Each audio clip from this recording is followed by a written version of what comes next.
Bangladesh cricket বোর্ডে বাপের দোয়া ক্রিকেট বোর্ডে পরিণত হয়েছে। এতদিন পর্যন্ত শুনতাম মায়ের দোয়া পরিবহন আছে, আজকে মাননীয় সদস্যের কল্যাণে দেখলাম বাপের দোয়া কমিটিও আছে। কিসের মধ্যে কি পান্থাবাতে গিয়ে যাই হোক, এখানে ক্রিকেট কন্ট্রোল বোর্ড কিভাবে আসলো মাননীয় স্পিকার? বাংলাদেশ ক্রিকেট কন্ট্রোল বোর্ডের ইন্টারিম গভর্নমেন্টের সময় তৎকালীন ক্রীড়া উপদেষ্টা ক্ষমতার প্রয়োগ করে সারা বাংলাদেশে জেলা কমিটিগুলোকে প্রভাবিত করে সেটা তামিম ইকবালকে দিয়ে।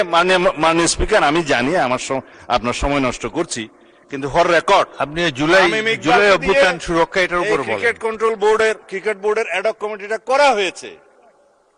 আমরা এখানে কোনো বাপের দোয়া মায়ের দোয়া করি না। এখন এতদিন পর্যন্ত শুনতাম মায়ের দোয়া পরিবহন আছে, আজকে মাননীয় সদস্যের কল্যাণে দেখলাম বাপের দোয়া কমিটিও আছে।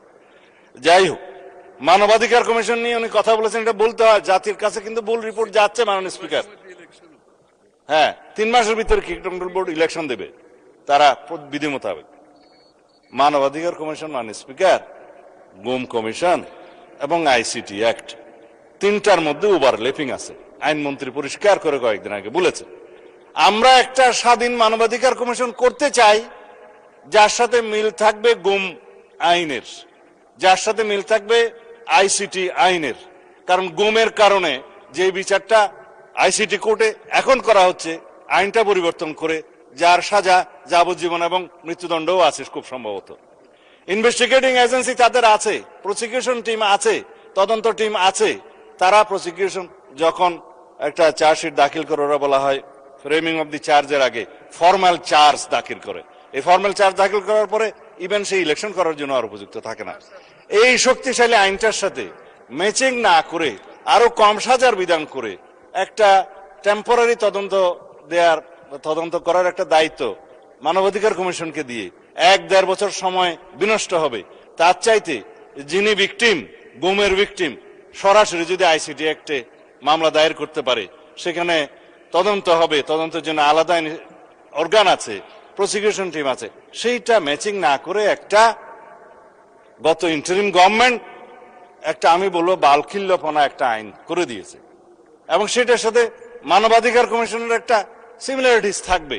স্ট্রং মানবাধিকার কমিশন আমরা করতে চাই। এখন যে মানবাধিকার কমিশনকে যে সমস্ত ক্ষমতা দেয়া হয়েছে, তার সাথে স্টেক হোল্ডারদের আলাপ আলোচনা ছিল না। স্টেক হোল্ডারদের সাথে আলাপ আলোচনা করতে হবে।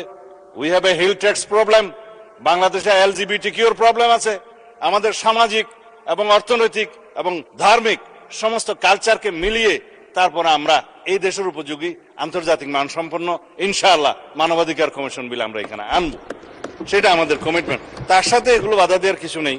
বিশ্ববিদ্যালয় এবং বাংলাদেশ ব্যাংক দখল কারা করেছিল মাননীয় স্পিকার ইন্টারিম গভর্নমেন্টের সময়, সেটা এই দেশের মানুষ জানে। বাংলাদেশ ব্যাংক কাদের নেতৃত্বে কিভাবে বাংলাদেশের অর্থনৈতিক নৈরাজ্য সৃষ্টি করেছে।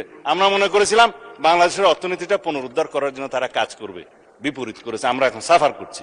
আর বিশ্ববিদ্যালয়, সমস্ত বিশ্ববিদ্যালয়ের ভাইস চ্যান্সেলর সহ অন্যান্যদেরকে কারা নিয়ন্ত্রণে নিয়েছিল মানুষ, এগুলো আমরা বলতে চাই না।